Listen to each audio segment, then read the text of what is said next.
Today is the eve of his presentation of credentials as Ireland's ambassador to Bangladesh. So we'd really like to congratulate him in advance, and thank you very much for your contributions as we celebrate this auspicious occasion together. We would like to continue after the keynote speech. It will be followed by two very distinguished discussants, Professors Lailafor Yasmin and Parvez Abbasi. The discussions will then be chaired and conducted by Dr. Iftikhar Chowdhury, President of Cosmos Foundation and former advisor of Foreign Affairs, Bangladesh Caretaker Government. Mr. Inayatullah Khan, the chairman of the Cosmos Foundation, will provide the closing remarks. And without further ado, I would like to invite Ambassador Iftikhar Chowdhury to proceed with his role as the chair. Thank you very much. Welcome our keynote speaker, Ambassador Kevin Kelly in Ireland.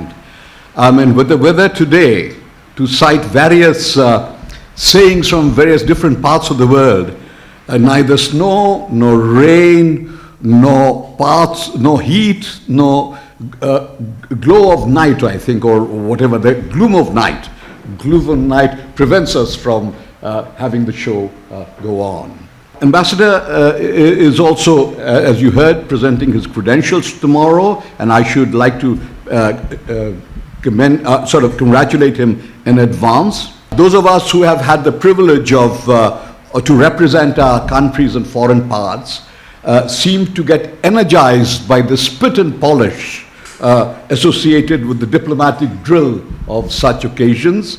We see this as a befitting initiation to our new responsibilities. I'm sure Ambassador Kelly will exercise his with great skill and in the finest tradition of Irish diplomacy.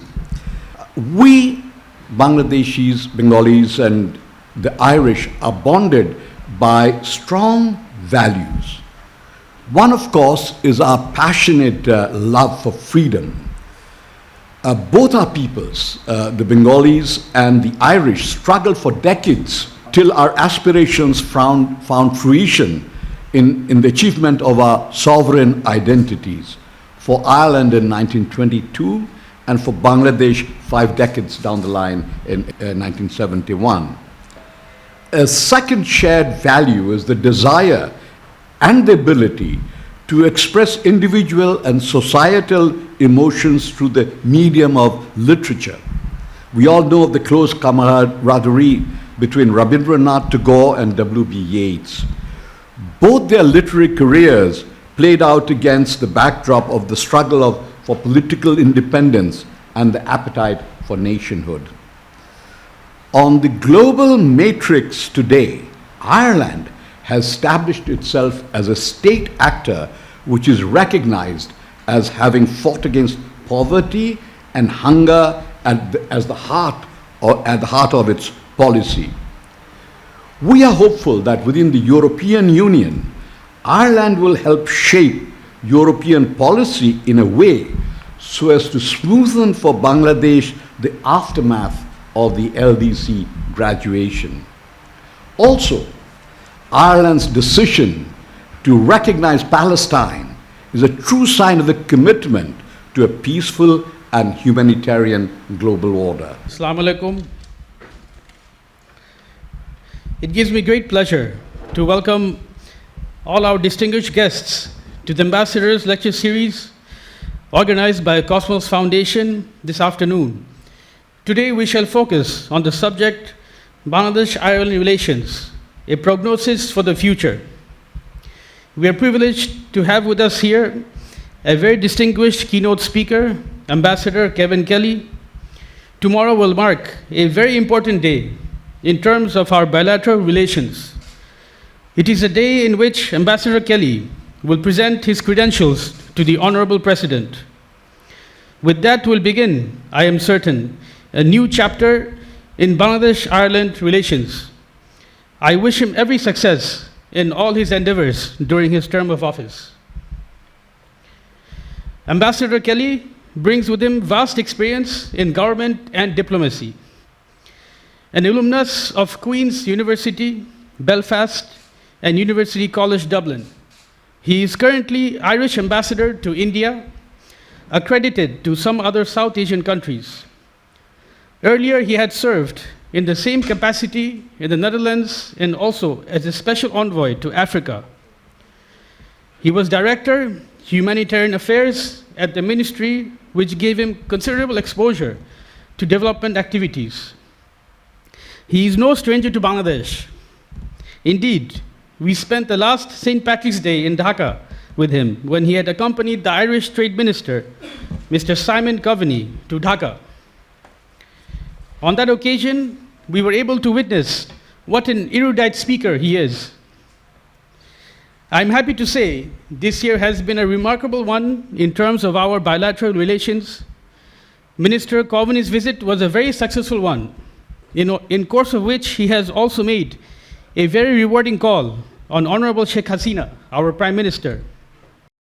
Thereafter, earlier this month, Bangladesh and Ireland held our first ever Foreign Office consultations in Dublin.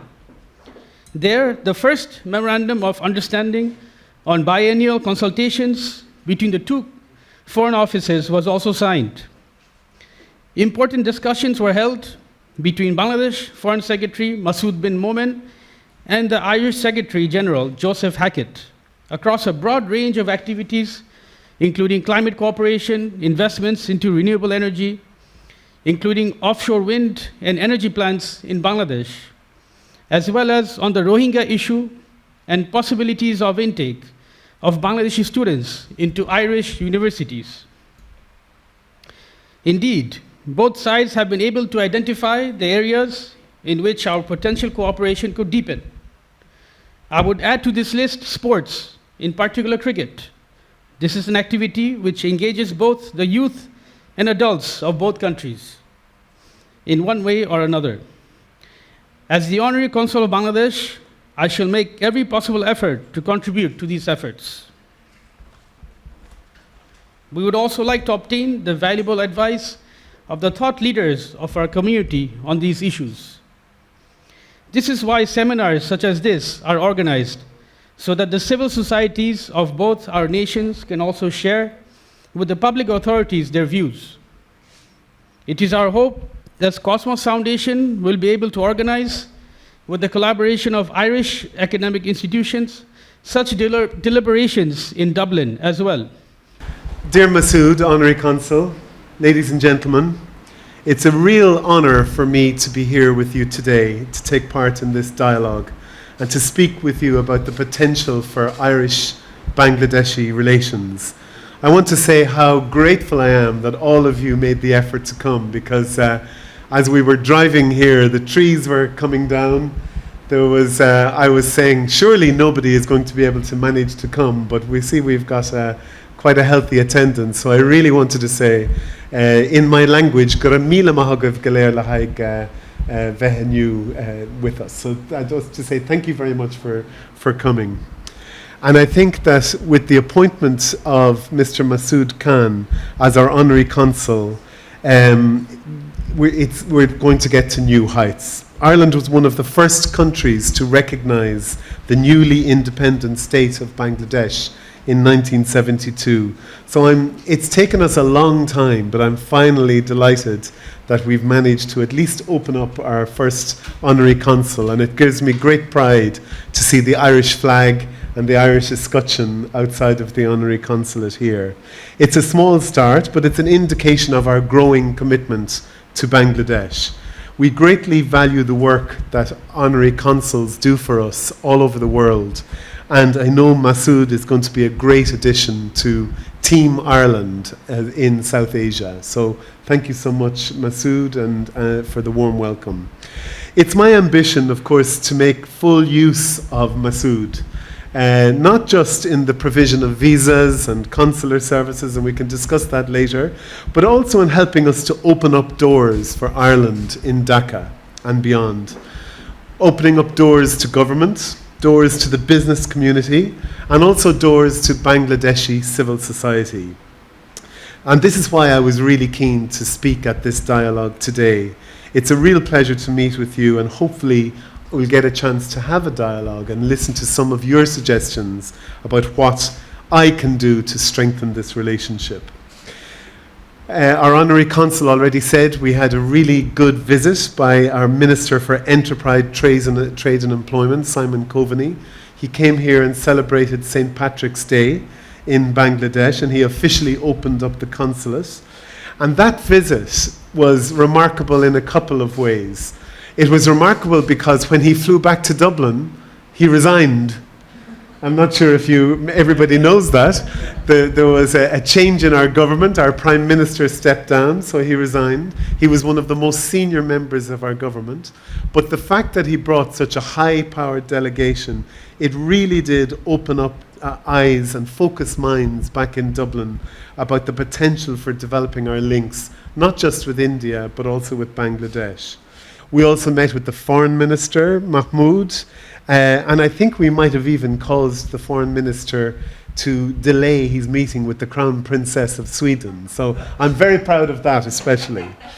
But there was real substance to the visit. And as Masood said, shortly after that, just 2 weeks ago, we had the Foreign Secretary flying particularly to Dublin for consultations. So by all accounts, those discussions that took place in Dublin were very, very fruitful.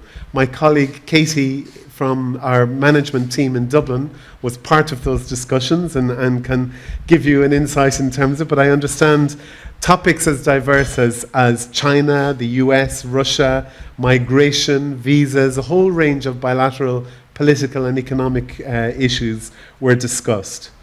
Bangladesh, we're a small country, but as has been said, we do have a very proud history of having recovered, like Bangladesh has, from colonization. The only difference being we were colonized for about 900 years. I think Bangladesh, you had a much shorter period of colonization. But we've made great progress in that time, and I think part of these visits and these relationships is about finding ways that we can share experiences. And so one idea that emerged from the meeting we had in March was that there was a big interest in Dhaka from learning about how Ireland, we have had some success in promoting foreign direct investment into Ireland. We've gone from being the poorest country in Europe when we joined in 1973 to now the wealthiest country in Europe. And partly that's to do with the economic model that we adopted, the supports that we've put in place. And in the meetings that we had, in particular with the special advisor to the Prime Minister, Mr. Rehman, very interested in learning from that Irish experience, and we're happy to share it. We have a renewed commitment to Bangladesh. We have a new Asia-Pacific strategy. It was just launched last year. And it's about renewing our commitment to engage with the region wider than China. I think in the past there's an acknowledgement that perhaps a huge amount of our focus in the wider Asia-Pacific region went to China, and now there's a real attempt to rebalance that and to look to other countries such as Bangladesh.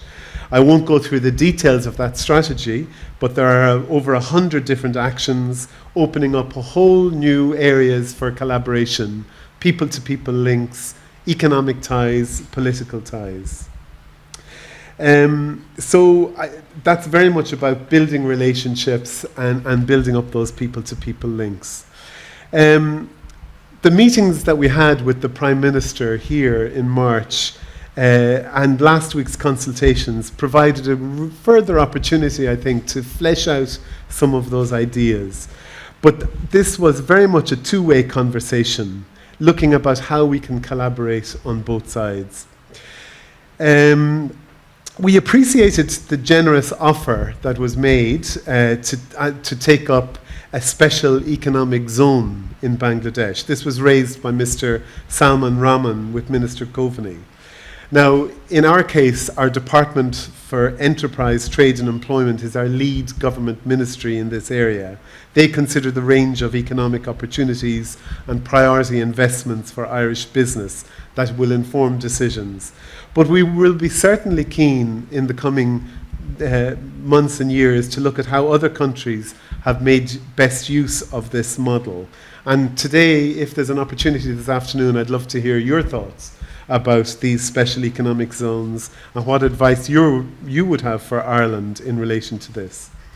We're a small, open economy. International trade and investment are enormously important to us, supporting over 1.3 million jobs. In 2022, our trade exceeded €1 trillion. That's the first time this milestone was reached. The small scale of our domestic market, our domestic economy, means that, of course, we rely on external demand and international markets for sustainable and continued growth in order to maintain and create jobs. So our trade policy plays a very important role in promoting our values and our standards, including the positive contribution that trade and investment can make to sustainable development. Bangladesh is situated between two colossal markets in this region, between India and China. We see it as a crucial gateway to ASEAN, much as we see Ireland as being a very good gateway for you into the European Union market of over 500 million people. The significant and sustained economic growth which we have seen in Bangladesh must be applauded. We are very interested in understanding more about your economic model. Bangladesh, in many ways, we see it standing as an example of what can be achieved by hard work and by strategic planning. Ireland too, as I mentioned, we do see ourselves as a success story. And I said that how we've moved from being in 1973 quite a poor, relatively rural economy, backward country, to now being a much more modern force in the European Union. The Irish economy represents a very strong base for several industries, including financial services, life sciences, engineering, pharma, technology and business. Dublin has the regional headquarters and software development centres of many companies owing to the success of Ireland's technology industry. Currently, the country is also the second largest exporter of medtech products in Europe, and it's home to 18 of the top medical devices, 8 of the top 10 industrial automation companies and financial companies are based in Ireland, as well as the top 5 global software companies. So we have, in many ways, in a small country, managed to attract a huge amount of international multinational investment. One of our greatest assets is our highly skilled, educated, and increasingly multicultural population. It's also one of the youngest in Europe. We've one of the best education systems in the world, and it more than meets the needs of our economy. So with our well-connected geographical location and the reputation for highly skilled graduates, this is why many of these American and other multinational companies have European headquarters or manufacturing facilities in our country. And that provides a great opportunity. It's why the likes of Google and Meta, LinkedIn, Microsoft, Apple have all made their home in Ireland.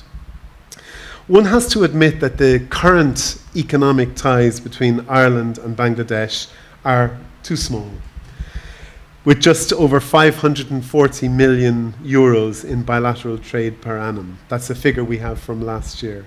But the good news is that figure is on an upward trajectory, and we believe that those figures can be greatly increased. We support your efforts to diversify goods and services trade beyond the traditional predominance of ready-made garments. Although we do know that there's some big Irish companies, such as Primark, that have very successful manufacturing bases here. I note that the Irish dairy sector has enjoyed strong exports to Bangladesh in recent years, and we're open to exploring further areas for economic engagement with Bangladesh. And indeed, while we were in Dhaka in March, one of our Irish companies had a signing ceremony in order to mark the completion of a deal to provide dairy equipment to the Bangladesh army. So I just want to conclude with just a few short remarks on the EU, because in many ways that's one of our big selling points, I would say, as a country, at the very much an English-speaking country, but at the gateway or at the entrance to the European Union. We're a very proud member of the EU. We have consistently the highest levels of support. There's surveys done every year all around Europe. And as we know, a lot of this kind of nationalist sentiment in some countries, or Euroscepticism as it's called, is taking place in some other countries. But in Europe, we consistently have support levels of over 95% of the population favour our membership of the EU. So we were very sad to see our biggest neighbour and former colonial power, Britain, leaving the EU, because the EU had managed to help build up our relationship during that time that they were there. So it was a big blow for us when the UK left the EU.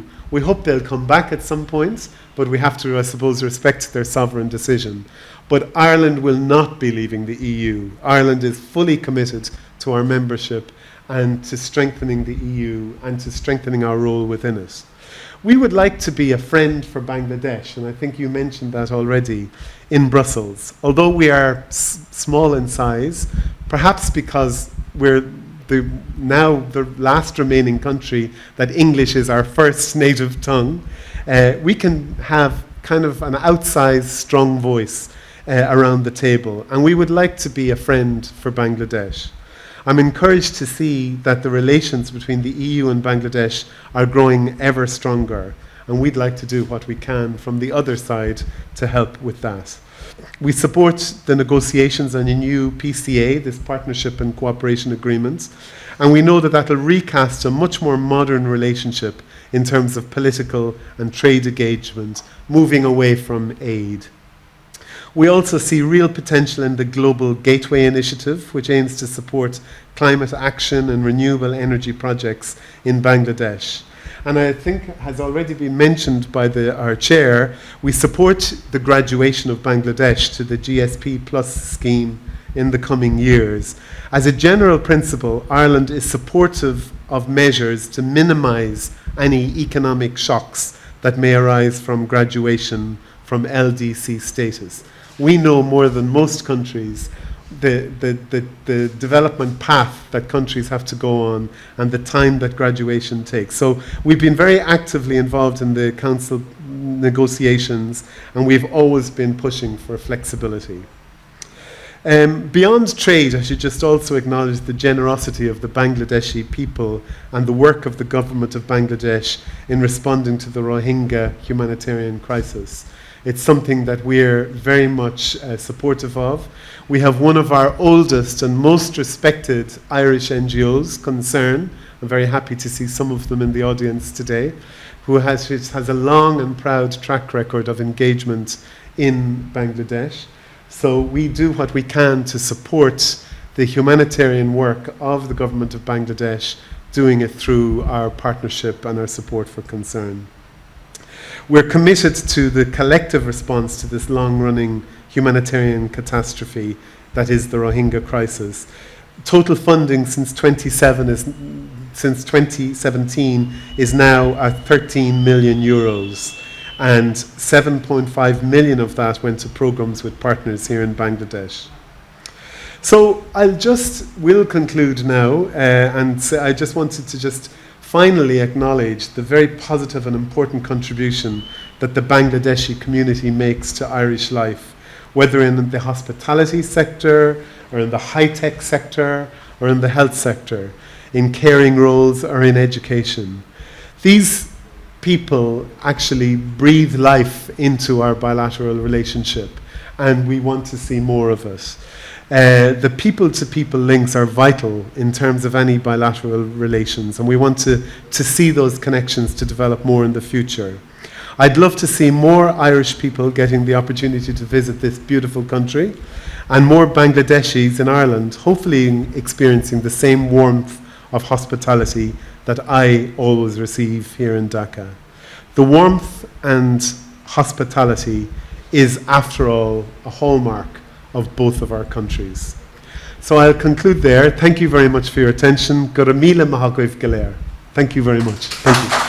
Bangladesh-Ireland relationship, most of the issues are already covered, but what I will start off with European Union. That if you remember in 2022, European Union and Bangladesh, they started first political dialogue, and the premise of the political dialogue was that Bangladesh is no longer 1970s Bangladesh, that Bangladesh has moved ahead. It is no longer an aid recipient country only. The relationship is no longer one-way traffic. The relationship, its scope and its breadth, it has reached to a new height. So European Union's starting this political dialogue was a recognition of a new Bangladesh with which European Union wants to work together. So there, and even in other sort of forums, whenever I had a chance to talk with any members of European Union or His Excellency Charles Whiteley, we pointed out, a few of us pointed out, that why there are only 7 direct representation out of 27 EU member countries. So this is where Ireland comes to play, because Ireland being the wealthiest country within European Union, it has a lot to offer for Bangladesh. What does Ireland has to offer? As pointed out, something that I was going to sort of also discuss, that a number of countries in the world, now they are redefining their strategy towards Asia. They are taking their either Asia-Pacific policy, Asia-Pacific strategy, or Indo-Pacific strategy, however you formulate it. Whether you are taking a maritime vision or a land-centered vision, that's different, but the idea is that the renewed importance, geopolitical, geographical importance of this region has not escaped the eyes of the strategists all around the world. Ireland has also taken this Asia-Pacific strategy. At the same time, EU has its particular Indo-Pacific strategy. 20,000 Bangladeshis now living in Ireland. So what we need in Bangladesh currently, and a much talked about issue, is skilled migration. Why do we lack in producing skilled migrants that will go to not only Middle East or Southeast Asia, but also to Europe and America, and in a legitimate manner, not by crossing the seas. So this is where Ireland can help us. Now, how can Ireland help us here? We can have dual degree program. There are a number of marine academies in Bangladesh, a number of graduates, but because the degrees are given by Bangladeshi institutions, they lack international validity. So we can have dual degree program in these particular areas, and these dual degrees will work in Ireland and in many other countries where there is a real shortfall of educated and skilled graduates. There can be high and semi-skilled training programs where not only the Irish government but also academic institutions and training centers can work in a collaborative manner. Then of course easing of visa for students. This is an issue we always talk about, and of course with Masood, I know we will have to talk later that how can we have a visa processing center here, because to go to New Delhi for us for processing of visa, this is something I've been talking with His Excellency Charles Whiteley, that we have only a limited option here in Bangladesh for processing of visa wherever we want to go to, in Europe. So for Schengen visa, only few countries give us the choice. This is another issue. Then also not only easing of visa for students, because I understand that there is an idea about Bangladeshi students that all of the students are trying to flee the country. But there is a category of people who actually did their degree in other Western countries. They had opportunities, but they chose to come back. For example, the example is standing right before you. So for the academics and for some other categories, can these be thought of? When you are thinking of a visa category, for example, those working in international institutions, international organizations, and scholars who are at above a certain age, they are not going to run away and try to go for some other kind of job. So can there be any special category of visa for them for easing, of course with appropriate papers and other things.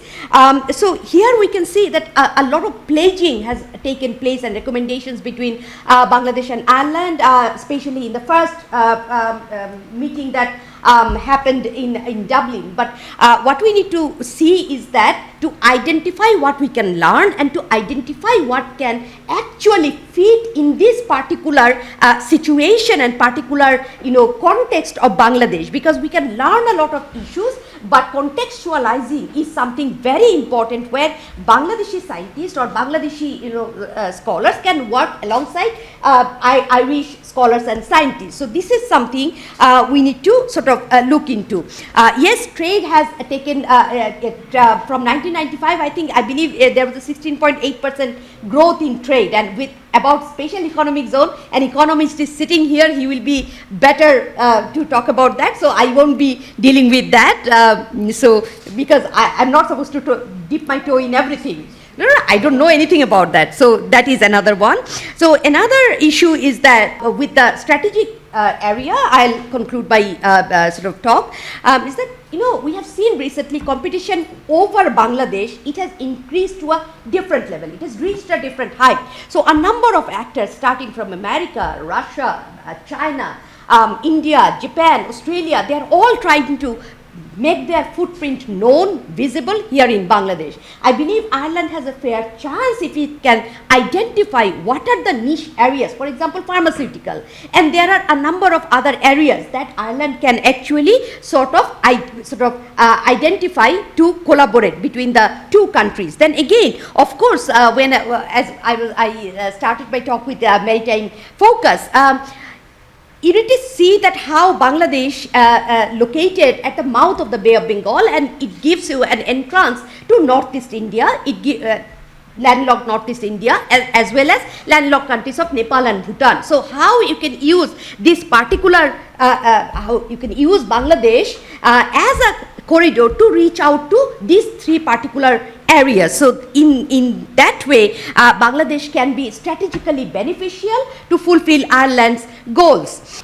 Now, yes, the Irish have had a dichotomy, because for 200 years they had been also part of the colonizing unit which ruled over the Indian subcontinent, but they themselves were colonized, as pointed out by the ambassador. But it was also because of Ireland that the Indian subcontinent, including Bengal, and we were part of undivided India till 1947, we were influenced by them. I'll just name 3 or 4. One is Annie Besant, I do not know if it has been mentioned, who basically again founded the Indian National Congress, from which all major political parties in India, Pakistan, Bangladesh trace their roots. Another one is a spiritual linkage, which is again Sister Nivedita of Swami Vivekananda, who basically brought Indian spirituality to the global world. And of course, the Easter Uprising and Michael O'Collins, they were also lionized, and it inspired a series of insurrections in Bengal, and young Ireland basically inspired young India and young Bengal. So again, in our independence struggle, the Irish have played a seminal role. And I'm not saying this because, again, this is crafted for the Bangladesh-Ireland relations. And even during 1971, the support that was shown in Ireland and the quick recognition that we got, that needs to be recognized. That is the first 2 minutes of basically the historical context. Now, if we look into the economy, I won't belabor you on this point because it's been mentioned over here. We have a 500 million trade, which is pittance. And again, this is one of the very few countries with which we have a favorable trade balance. But again, the amount of export that we do to Ireland is just what? Roughly 466 million and 34 million from Ireland. And obviously, again, Ireland over here, the things that we actually export from them, the biggest item is basically, again, scrap iron, and then again, malt extract, and again, concentrated dairy. This is where the Irish dairy comes in.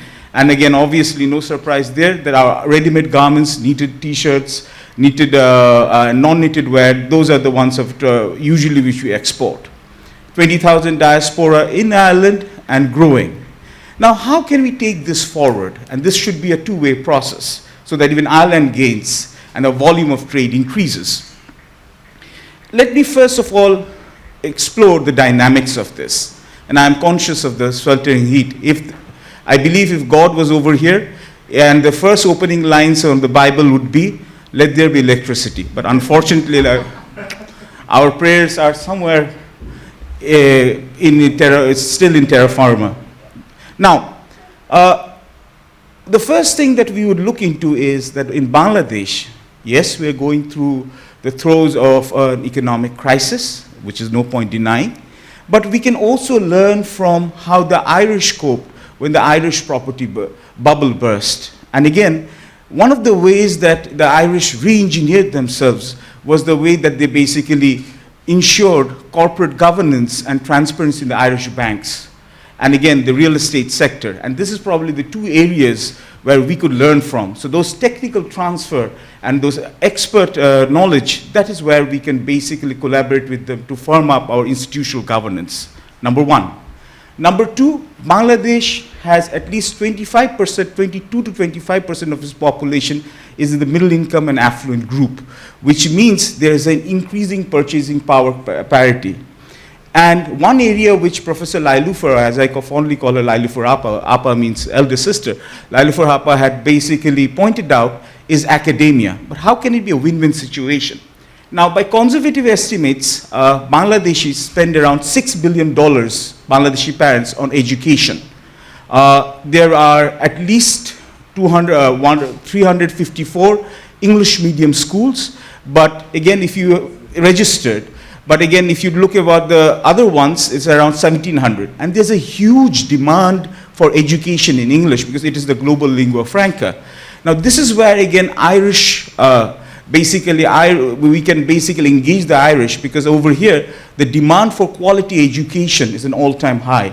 And as Ireland is a knowledge-based, highly developed economy, this is one point where Irish schools can start up franchises. And this is, again, because nowadays we have schools with fictitious names.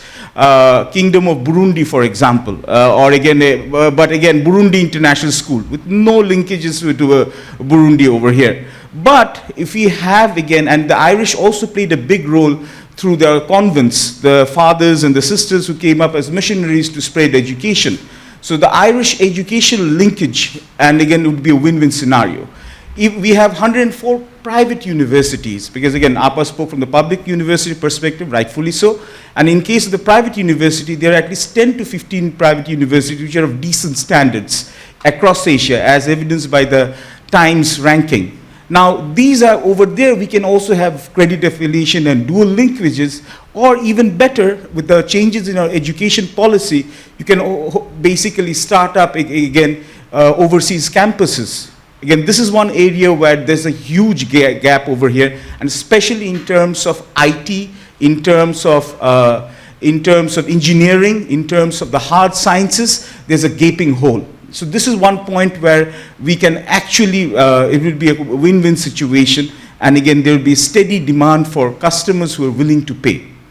Apart from this, which other areas that we look into? Because see, trade in goods is limited, trade in services is infinite, and unfortunately with Ireland there is no trade in services. This is one area which Masood and Ambassador Kelly and people responsible in Ireland needs to look into, and even in Dhaka. A very interesting discussion on the potentials of expanding and deepening the relations between two historically connected nations, Bangladesh and Ireland.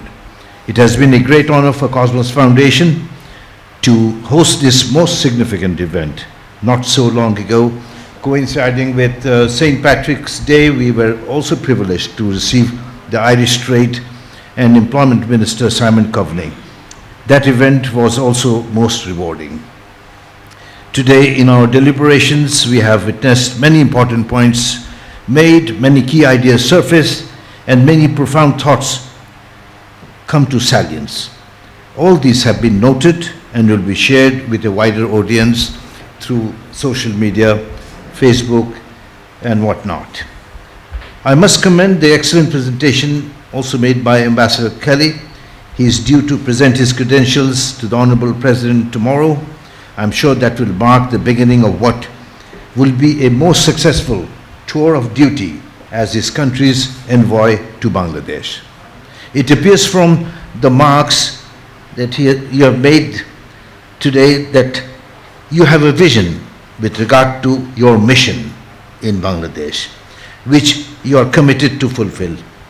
And I will wish you the very best in the discharge of this onerous duties and responsibilities.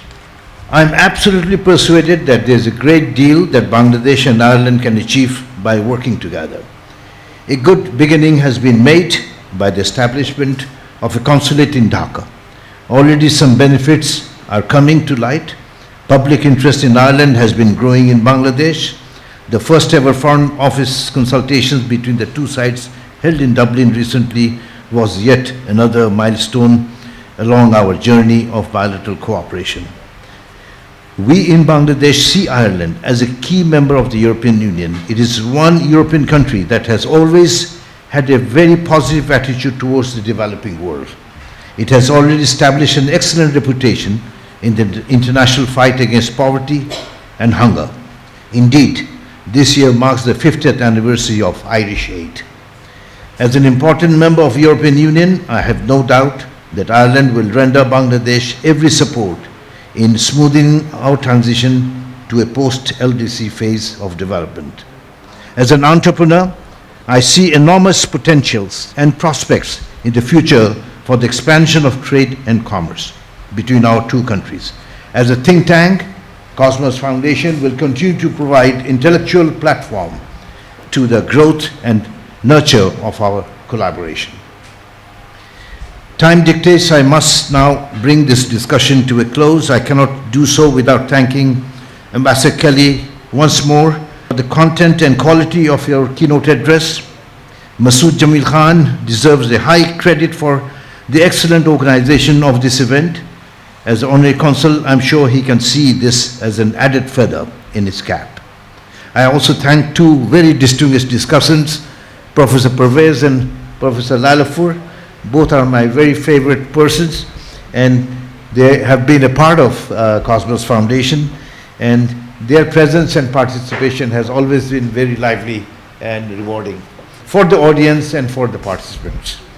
And last but not the least, would sincerely congratulate the President of Cosmos Foundation, Dr. Iftikhar Chaudhry. We are very fortunate to have him as our leader and the President of our foundation for past many years, and we hope we'll continue this journey. And I want to end my concluding remarks by wishing a growing bilateral ties between Bangladesh and Ireland. Long live Bangladesh-Ireland friendship. Thank you again, His Excellency. And it was very insightful, and you know your diplomacy and your commitment is overwhelming, but it's only exceeded by your kindness and your hospitality. I really appreciate you joining us here today. Thank you again to Mr. Masood Khan, Mr. Inayatullah Khan. Thank you very much, Cosmos Foundation.